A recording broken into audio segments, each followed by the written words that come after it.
जो लोग विवाद रहित जमीन को विवादित बना दिया, वैसे लोगों को चिन्हित करके एफआईआर का हमने निर्देश दे दिया है। जो दखल कब्जा नाजायज ढंग से किया है, सरकारी जमीन को निगला है, जब परिमार्जन दाखिल खारिज माफी का काम होगा तो सरकारी जमीन पर भी इनाम घोषित करेंगे। और मेरा मकसद है भौकाल बनाना नहीं, भौकाल बनाकर लोगों को डराना नहीं।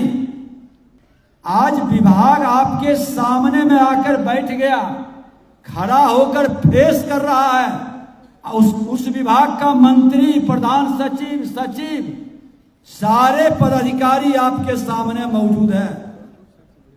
तो आपको विचारना पड़ेगा कि विभाग संकल्पित है परिवर्तन के लिए, बदलाव के लिए। एक बार नाम गलती था तो नाम सुधार लिए, नाम सुधारने के लिए कई बार चक्कर लगाए, देवता को प्रसन्न करना पड़ा।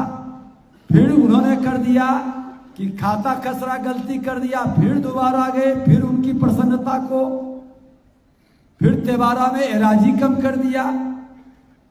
एक ही व्यक्ति को बार बार परेशानी करने वाले लोग को हम चिन्हित कर रहे हैं।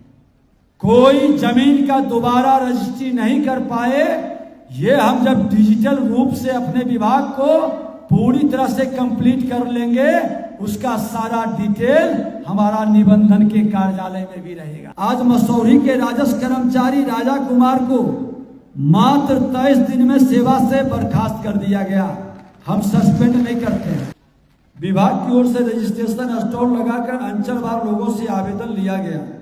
उनमें से अंचलवार कुछ चुनिंदा आवेदनों पर तत्काल संज्ञान लेने का व्यवस्था हमने बनाया है। बाकी आवेदनों पर प्राथमिकता के आधार पर त्वरित कार्रवाई का निर्देश दिया गया। उसके बाद 15 दिसंबर को हमने लखीसराय में भूमि सुधार जन कल्याण संवाद किया। फिर 18 दिसंबर को राज्य के सभी एडीएम, डीसीएलआर, सीओ को पटना बुलाकर बैठक की। उसके बाद हमने मुजफ्फरपुर, पूर्णिया, सहरसा, भागलपुर में भी विभाग और जिला प्रशासन की वरीय अधिकारियों के उपस्थिति में यह कार्यक्रम किया है। हर जगह हमने साफ संदेश दिया कि विभाग की कार्य व्यवस्था में केंद्र में हमारे लोग हैं, बिहार की जनता है। उनको पारदर्शी, जिम्मेवार, ईमानदार व्यवस्था मुहैया कराना हमारी प्राथमिकता है। किसी भी प्रकार के बिचौलिए, दलाल और भूमाफिया की संलिप्तता और अवांछित हस्तक्षेप बर्दाश्त नहीं किया जाएगा। हमारा प्रयास है कि मेरे कार्यकाल के पहले 100 दिन में सकारात्मक बदलाव लोगों को महसूस हो। इसलिए हमने 3 समस्याओं को वरीयता दी है: दाखिल खारिज, परिमार्जन, माफी फर्स्ट फेज में। उसके बाद जो अतिक्रमण का है, जमीन पर अवैध कब्जा का है या सरकारी जमीन पर कब्जा का है, ये सेकेंड फेज में हम लोग भी शुरू करेंगे। हमने सभी अंचलाधिकारी और राजस्व कर्मचारियों की दिसंबर महीने की से लेकर अभी तक पूरी तन्मयता के साथ लोग काम कर रहे हैं। 16 जनवरी से माननीय मुख्यमंत्री जी की समृद्धि यात्रा शुरू हुई। उसमें भी राज्य में सरल, सुलभ, पारदर्शी राजस्व प्रशासन पर व्यापक बल दिया जा रहा है। इसके चलते विगत दिनों हमने इस कार्यक्रम को थोड़ा स्थगित किया था। विभाग और जिला प्रशासन से जुड़े हम सभी लोगों की जिम्मेवारी है कि हम सकारात्मक बदलाव की दिशा में प्रयास करें, लंबित मामलों का नियम संगत निपटारा सुनिश्चित करें। आने वाले कुछ दिनों में हम हमारे प्रधान सचिव, सचिव क्षेत्रवार गहन समीक्षा कर रहे हैं और जान करके खुशी होगा कि हमारे प्रधान सचिव लगभग 24-25 जिला इस नई सरकार बनने के बाद ये समीक्षा कर चुके हैं। आज हम आपके सामने प्रेस मीडिया के मित्रों के माध्यम से ये साफ कर देना चाहते हैं कि सही लोग, चाहे अधिकारी, कर्मचारी हो या आम नागरिक हो, किसी भी हालत में पीड़ित की आवाज दबनी नहीं चाहिए। गलत करने वाले किसी भी कीमत पर बचना नहीं चाहिए। नियम से चलने वाले को न्याय मिलना चाहिए और समय से न्याय मिले, क्योंकि न्याय में होने वाली देरी भी अन्याय है और किसी के साथ अन्याय हम होने नहीं देंगे, ये हमारा भी संकल्प है। आज इसी सोच संकल्प के साथ आपको सुनने, आपकी समस्याओं को समझने आपके बीच आए हैं। और भूमि सुधार से जुड़े जटिल विषय, जिसमें विविध प्रावधानों, जमीनी वास्तविकताओं का गहरा समावेश भी है। आप जब से डबल इंजन की सरकार से विभाग का कार्यभार मिला है, तब से लगातार कार्य प्रणाली में सुधार के लिए हम कार्य कर रहे हैं। आप लोगों की परेशानी को जानने के उद्देश्य से जो हमने कार्य प्रारंभ किया है, उसका असर भी दिखाई पड़ रहा है। जहाँ जहाँ हुआ है वहाँ अब पता नहीं यहाँ कुछ दिखाई पड़ रहा है या नहीं दिखाई पड़ रहा है। कुछ दिखाई पड़ रहा है, कुछ दिखाई नहीं पड़ रहा है। नई सरकार के पहले और उस नई सरकार के बाद जब यह कार्यक्रम शुरू हुआ है, तो जहां जहां कार्यक्रम हुआ है वहां तो अंतर आया है। आपको एक चीज बता दें कि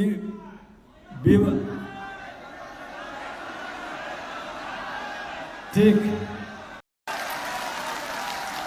और जब दिल का दर्द निकलता है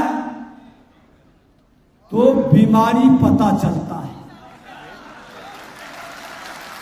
और बीमारी जब पता चलता है तो सही इलाज शुरू होता है। अब बीमारी किसी का छोटा सा है, किसी का बड़ा है, तो दवा भी रिएक्शन करता है, ये पता है ना लोग को। तो कौन बीमारी में कितना दवा दिया जाए ये तो डॉक्टर ही समझेगा, ताकि रिएक्शन ना करे। रिएक्शन कर जाएगा तो फिर बीमारी का इलाज का उद्देश्य खत्म हो जाएगा। रिएक्शन में लोगों की जान भी चली जाती है। अब एक चाचा जी बैठे हैं, उनको कुर्सी पर बैठा लीजिए ना, वो वहां बैठे हैं, आ जाइए इधर आगे बैठा लीजिए कुर्सी पर, जब जगह है तो बैठा लीजिए। मैं एक आग्रह करूंगा, आप लोग समाधान चाहते हैं ना? कौन कौन चाहते हैं, जरा हाथ उठा दीजिए। सब लोग चाहते हैं। मैं आग्रह करूं, बैठ जाइए बैठ जाइए। मैं आपसे एक आग्रह करूंगा, मेरा आग्रह स्वीकारिएगा ना? देखिए, यहां हम बैठे हैं समाधान के लिए, आंदोलन के लिए नहीं। बीमारी आप बताएंगे, उसका कारण हम जानेंगे, फिर निर्देश समाधान का हम देंगे। हम इस हंगामा करके जो गलत कर रहा है उसको बचने का अवसर दे देंगे। गलत करने वाले क्या करता है कि हो हंगामा हो जाए, हम आहिस्ते से निकल जाए, ये नहीं देना है मौका। तो शांति से सुनना है। और किसी के बारे में अगर जो आप कह दें कि मैं चोर हूं, तो कहेंगे कि जब हम चोर हैं तो हम भागते हैं। चोर तो टिकेगा नहीं, टिकेगा, वो भाग जाएगा। सामने कौन खड़ा रहेगा? जो सही है, जो ईमानदार है। आज विभाग आपके सामने में आकर बैठ गया, खड़ा होकर फेस कर रहा है। उस विभाग का मंत्री, प्रधान सचिव, सचिव, सारे पदाधिकारी आपके सामने मौजूद है। तो आपको विचारना पड़ेगा कि विभाग संकल्पित है परिवर्तन के लिए, बदलाव के लिए, और इस बदलाव में आपका सहयोग चाहिए कि हम शांति से अपने बात को रखेंगे। हम अगर जो हल्ला करके हंगामा करेंगे तो संवाद रुक जाएगा, आपकी समस्या धरी की धरी रह जाएगी।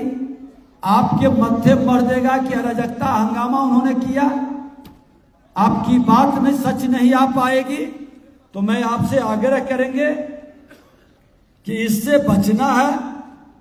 अभी 14 दिसंबर को जो हमने शुरुआत किया, और सबसे बड़ा कारण परिमार्जन का रहा।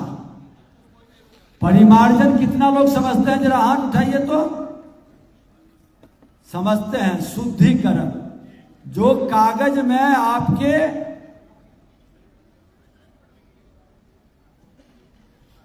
दाखिल खारिज के पहले अशुद्धिकरण कर देता है, उसके शुद्धिकरण। यहां जितने लोग बैठे हैं, परिमार्जन की शिकायत कितने लोगों के पास है? जरा बैठे बैठे हाथ उठाइए, एक वीडियो भी बनाइए। परिमार्जन की शिकायत नीचे से लेके ऊपर तक देखिए कि हमको लगता है कि 60 से 70% लोगों का है। खड़े हो जाइए तो परिमार्जन वाले,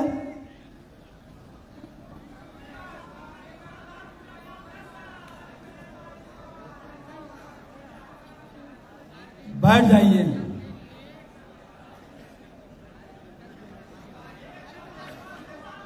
अब आपने वचनबद्धता दोहराए हैं कि हम हल्ला नहीं करेंगे, हम मौका देंगे। कुछ चीज हमको जानने तो दीजिए, समझने दीजिए।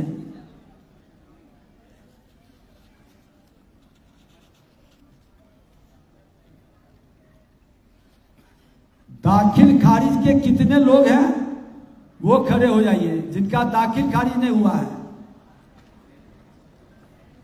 जिसका परिमार्जन नहीं हुआ है, उसका तो दाखिल खारिज भी नहीं हुआ होगा क्या? ठीक, बैठ जाइए।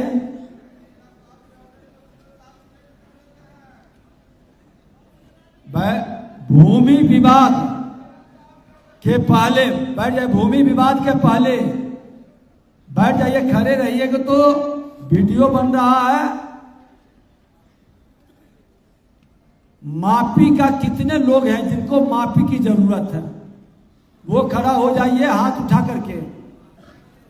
अब सब नहीं खड़ा होइए तो गड़बड़ा जाएगा, क्योंकि आपके चेहरे सब आ रहे हैं जिनको माफी की समस्या है।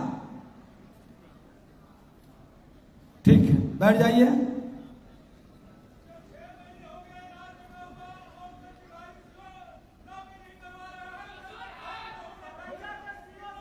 एक चीज मैं बता दूं, बिना अनुमति के शोर मचाएंगे, बोलेंगे तो हॉल से बाहर भी कर देंगे।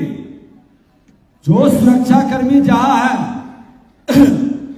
सब जगह आप एक बार खड़े हो जाइए। कोई अराजकता फैलाना चाहेगा, शोर मचाना चाहेगा, उनको पकड़ के बाहर कर दीजिए। अनुशासन से ही समस्या का समाधान होगा। और तमाशा बनाइएगा तो मैं बहुत सारा तमाशा बना चुका हूं। तमाशा से मैं नहीं घबराता हूं। हम बहुत सारे तमाशे वाले को तमाशा बना चुके हैं। इसलिए शांति के साथ मैं अगर जो आया हूं दिन भर आपके लिए, आपकी समस्या के समाधान के लिए आया हूं। अब एक बार जिनका भूमि विवाद में सिर्फ भूमि विवाद का मामला चल रहा है, DCLR के यहां वो खड़ा हो जाइए।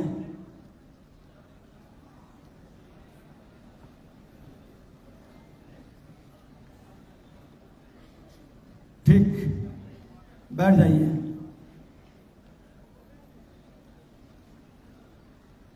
ADM के यहां जिनका मामला चल रहा है,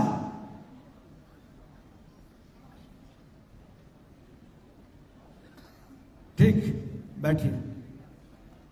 कुछ लोग तो लगता है खड़े के खड़े रह जाते हैं, तब तो गड़बड़ा जाएगा। आज DM साहब के यहां कितने लोगों का मामला लंबित है, वो खड़ा हो जाइए तो।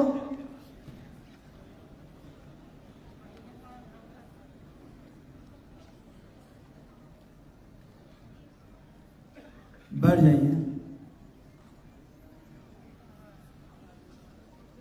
अब तो लगता है कि अब जिनका नाम लेंगे उनका तो बड़ा कम उठना चाहिए।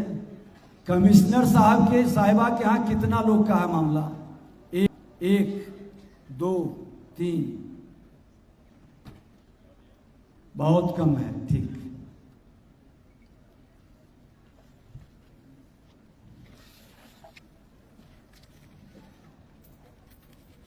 अब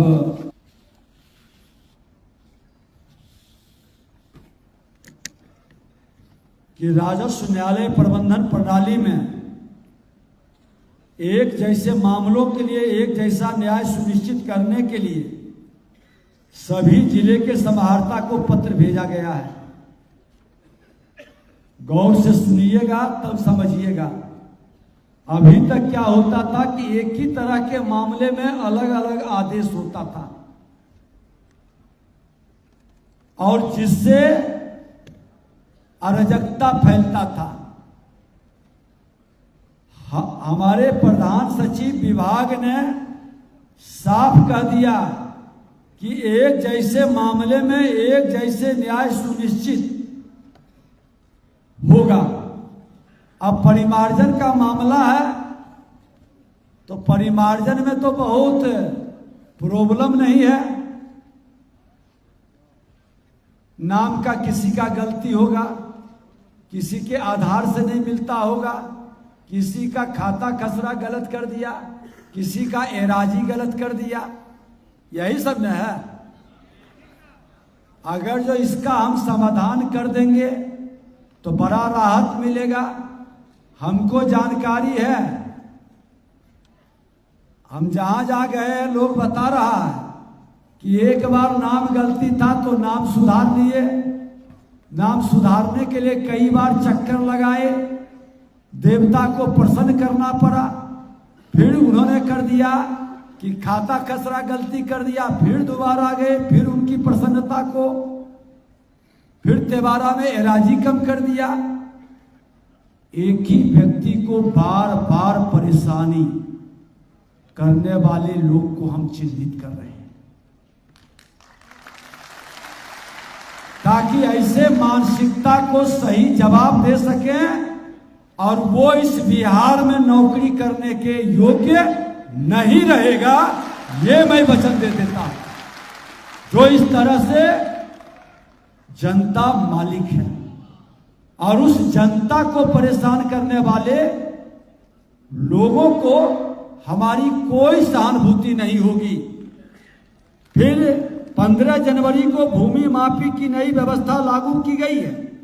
अब अविवादित जमीन की माफी 7 दिन में, विवादित जमीन की माफी 11 दिन में करने के साथ 14 दिन में माफी प्रतिवेदन पोर्टल पर अपलोड करने की व्यवस्था कर दी गई है। ये साफ शब्दों में निर्देशित कर दिया गया है हमारे प्रधान सचिव महोदय के द्वारा।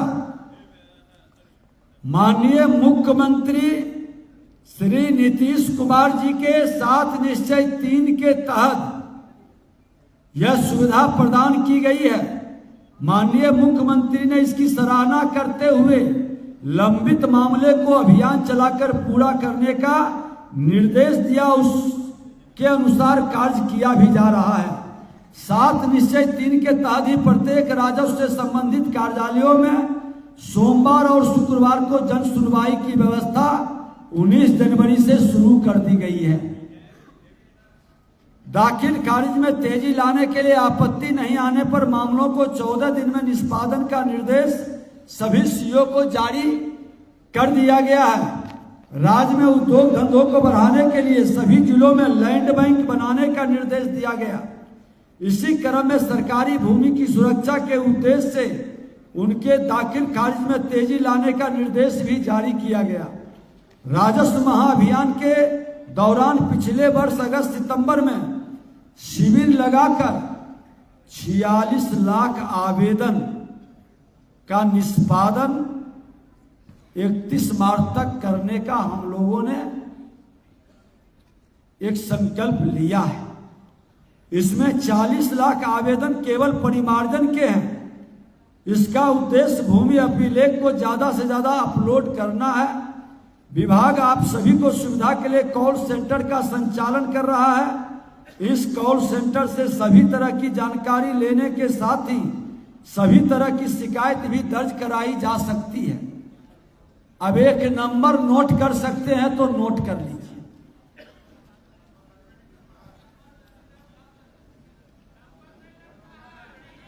मैं बता रहा हूं, लगेगा उसको भी हम 1800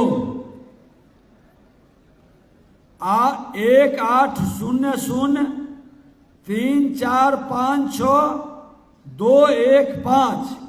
180034562115 ये संचालित सेंटर जन शिकायत पोर्टल से जुड़ा है।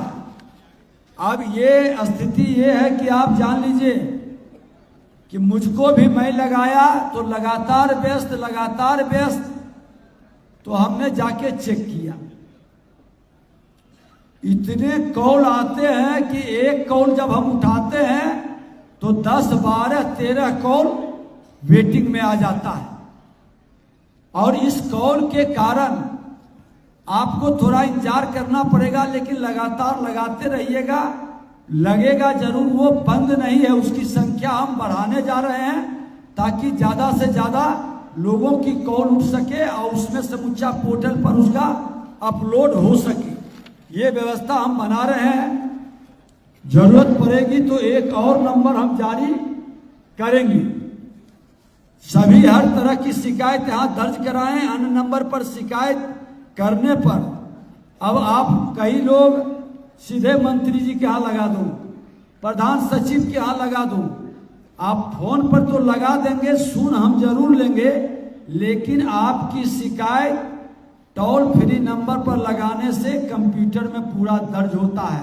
आपसे वो पूरी जानकारी प्राप्त करती है और वो दर्ज कर करके उस जिला के उस अंचल तक भेजने का काम करता है। इसलिए आप उस पर लगाएंगे तो उससे आपको लाभ मिलेगा।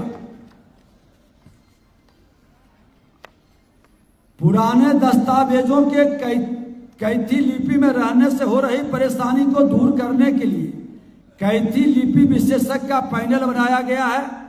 31 विशेषज्ञों की टीम को 20 से 24 जनवरी तक पटना में आवासीय प्रशिक्षण दिया गया। वे सभी विभिन्न जिलों में रहेंगे और तय दर पर दस्तावेज के अनुवाद का काम करेंगे।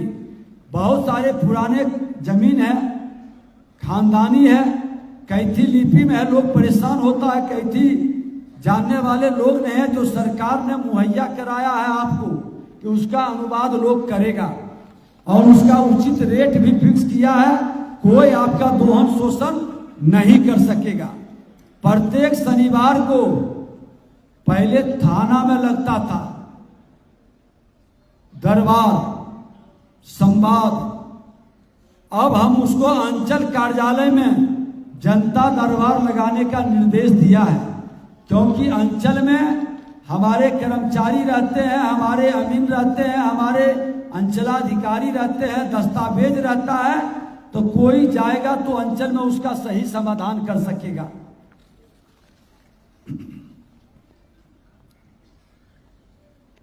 और एक नई व्यवस्था भी बना रहे हैं कि थाना प्रभारी खुद जनता दरबार में अंचल में जाएंगे, क्योंकि एक अंचल के अंदर कई थाना रहता है, तो एक सीओ सब थाना में नहीं जा सकता है, लेकिन सभी थाना प्रभारी अंचल में मौजूद रहेंगे। ये व्यवस्था सुनिश्चित किया गया है और इसकी निगरानी की जिम्मेवारी भी हमने सीसीटीवी कैमरा लगाने के लिए दिया है कि अंचल में कोई गड़बड़ी करेगा तो उसकी भी मॉनिटरिंग की जा सकेगी या आपके शिकायत को हम उसको देख सकेंगे। और कोई अराजक तत्व के लोग, कोई भूमाफिया हमारे पदाधिकारी कर्मचारी से बदतमीजी करेगा तो वो भी सीसीटीवी कैमरा में आएगा, तो उस पर भी कार्रवाई करेंगे। तो दोनों के हित में इस काम को हमने करवाया है। राजस्व कर्मचारी को अंचल की जगह अपने पंचायत में बैठाया जा रहा है। एक से अधिक पंचायतों के प्रभार वाले राजस्व कर्मचारी के लिए रोस्टर के अनुसार पंचायत निर्धारित किया गया है। यह सूचना पंचायत में सूचना पट लगाकर प्रसारित किया जाएगा इसकी मॉनिटरिंग एवं जांच डीसीएलआर और सीओ लगातार कर रहे हैं। और मैंने भी अपने हेड ऑफिस से वीडियो कॉलिंग करके कहा है कि रैंडम चेक करिए कि मेरा कर्मचारी अपने स्थान पर है या नहीं। तो ये भी जांच शुरू हुई ताकि लोगों को सुलभ हो सके, वो मिल सके।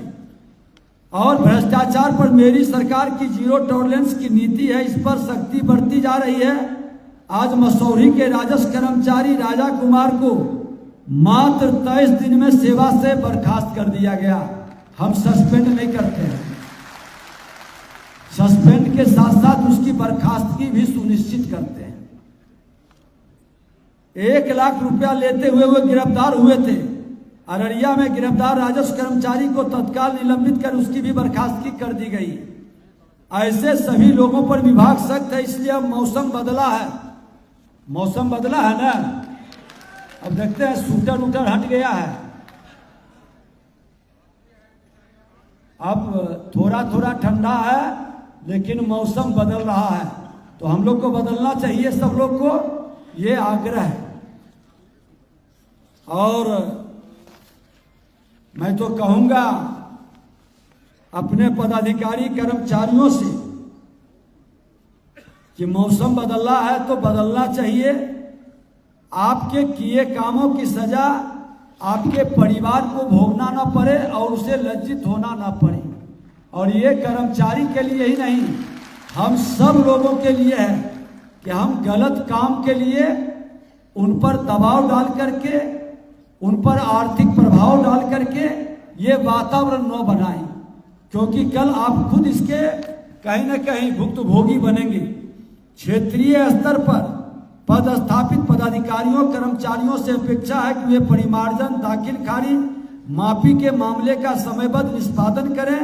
इन 3 कामों के लटकाए जाने से ही जनता में ज्यादा परेशानी बढ़ती है और इसको ठीक करिए। इससे राज्य में चल रहे विशेष सर्वेक्षण के कार्य को भी फायदा मिलेगा। जमाबंदियों को त्रुटि रहित बनाने से छोटे किसानों को सरकारी योजनाओं का लाभ मिल सकेगा। अभी अभियान चलाकर फार्मर रजिस्ट्री का कार्य किया जा रहा है। इसको आसान बनाने के राजस्व मुख्यालय के 15 वरीय अधिकारियों को जिले में पर्यवेक्षण के लिए लगाया गया। इसका रिजल्ट भी मिला है, लेकिन अभी भी किसान अभिलेख अपडेट नहीं रहने से इससे वंचित हैं। एक एक किसान को इससे जोड़ना प्रधानमंत्री नरेंद्र मोदी जी, बिहार के मुख्यमंत्री नीतीश कुमार जी का लक्ष्य है। राजस्व से संबंधित मुकदमों की सुनवाई में तेजी लाने के उद्देश्य से राजस्व न्यायालय प्रबंधन प्रणाली को पूर्णतः ऑनलाइन कर दिया गया है। यह कार्यों को पारदर्शी और समयबद्ध बना रहा है। अभी डेट पर डेट देने की परंपरा है, इसे बंद कर तय समय सीमा में सभी संबंधित अधिकारी फैसला देना सुनिश्चित करेंगे। अब राजस्व न्यायालयों में वकील रखने की बाध्यता नहीं है। कोई भी व्यक्ति खुद भी अपने मामले की पैरवी कर सकता है। ये व्यवस्था क्योंकि उनको नॉलेज में है। विभाग का स्पष्ट संकल्प है कि राज्य के प्रत्येक अंचल में जनता को जमीनी स्तर पर सकारात्मक बदलाव की अनुभूति हो और राजस्व एवं भूमि सुधार प्रशासन पारदर्शी, स्वच्छ, जन विश्वास आधारित व्यवस्था के रूप में स्थापित हो। और मैं आपको कहना चाहूंगा कि हम सब यहां बैठे हैं, आज की समस्या कल के लिए क्या हम टाल सकते हैं, छोड़ सकते हैं कि हम आज नहीं समाधान कर सके तो आने वाला पीढ़ी के जिंदगी में बड़ा व्यवधान हो जाएगा। हम सब की जिम्मेवारी है कि हम आज का समस्या आज समाधान करेंगे। हम भविष्य को उपहार में समाधान की व्यवस्था देंगे, व्यवधान की व्यवस्था नहीं। और डबल इंजन की सरकार ट्रिपल लेयर में कार्य कर रही है। सेवा, सुशासन और सुरक्षा। जो लोग विवाद रहित जमीन को विवादित बना दिया, वैसे लोगों को चिन्हित करके एफआईआर का हमने निर्देश दे दिया है, ताकि इस तरह के दलाल, बिचौलिया और भूमाफिया ये खेल बंद कर दे। और मैं बता दूं, असंभव कुछ नहीं है। यही बिहार है जहां बालू माफिया के गोलियों की तरतराहट से अपराधियों का मनोबल बढ़ता था, नरसंहार का खेल होता था। आज बालू माफिया की गोली की तरतराहट नहीं, आज वो चेहरा छुपाकर कहीं पीछे दुबका हुआ है। ओवरलोडिंग बिहार के अंदर बंद है, और ओवरलोडिंग पर और अवैध खनन पर अगर जो कोई वीडियो भेजता है तो 10,000 रुपया का इनाम घोषित है। बड़ी गाड़ी पर और छोटी गाड़ी पर 5,000 का। कई लोगों को इनाम हमने दिया है, और इनाम पाने वाले का पता तक नहीं चलता है, क्योंकि हम उसका पैसा अकाउंट में नहीं भेजते। यूपीआई से पैसा जाता है। मैं जमीन पर भी जो दखल कब्जा नाजायज ढंग से किया है, सरकारी जमीन को निगला है, जब परिमार्जन, दाखिल खारिज, माफी का काम होगा तो सरकारी जमीन पर भी इनाम घोषित करेंगे। भू माफिया के चंगुल से बाहर कराने का काम भी किया जाएगा। बहुत लोग तो हम जान रहे हैं कि जमीन बेचने के लिए भी बड़ी तेजी से तैयारी कर रहे हैं, ताकि मैं निकल जाऊं, दूसरे के मत्थे मर दें। तो वो गलती मत करिएगा, पूरी जानकारी लेकर जमीन खरीदिएगा, उसकी पूरी जांच करवा लीजिएगा। हमारे प्रधान सचिव इस संदर्भ में आपको बता देंगे कि क्या क्या जमीन खरीदने में सावधानी रखनी है। कई लोगों की फजीहत हो जाती है कि भाई हम तो जमीन रजिस्ट्री कराए, पैसा दिए, सरकार को टैक्स दिए, लेकिन एक ही जमीन के 2-3 बार रजिस्ट्री हो गए। इसकी भी गड़बड़ी के लिए हम सरकार में इस बात को रखेंगे कि हमारा निबंधन विभाग, रजिस्ट्री विभाग और राजस्व भूमि सुधार विभाग के बीच समन्वय बैठे। कोई जमीन का दोबारा रजिस्ट्री नहीं कर पाए, ये हम जब डिजिटल रूप से अपने विभाग को पूरी तरह से कंप्लीट कर लेंगे, उसका सारा डिटेल हमारा निबंधन के कार्यालय में भी रहेगा, समय सीमा पर सब अपलोड रहेगा। और ऐसे भी हम अपने विभाग को डिजिटल लगभग करने की ओर कदम बढ़ा दिए हैं। और मेरा मकसद है भौकाल बनाना नहीं, भौकाल बनाकर लोगों को डराना नहीं, सरकार को जन सरोकार से जोड़ना। भौकाल से भय पैदा हो सकता है, समाधान नहीं हो सकता है, लेकिन जन सरोकार से, सुशासन से समृद्धि की ओर हमारी सरकार के जो उद्देश्य है वो कदम बढ़ा सकता है। जनहित में पारदर्शी, जवाबदेह, न्यायपूर्ण व्यवस्था कायम करने का हमारा और सरकार का प्रयास है।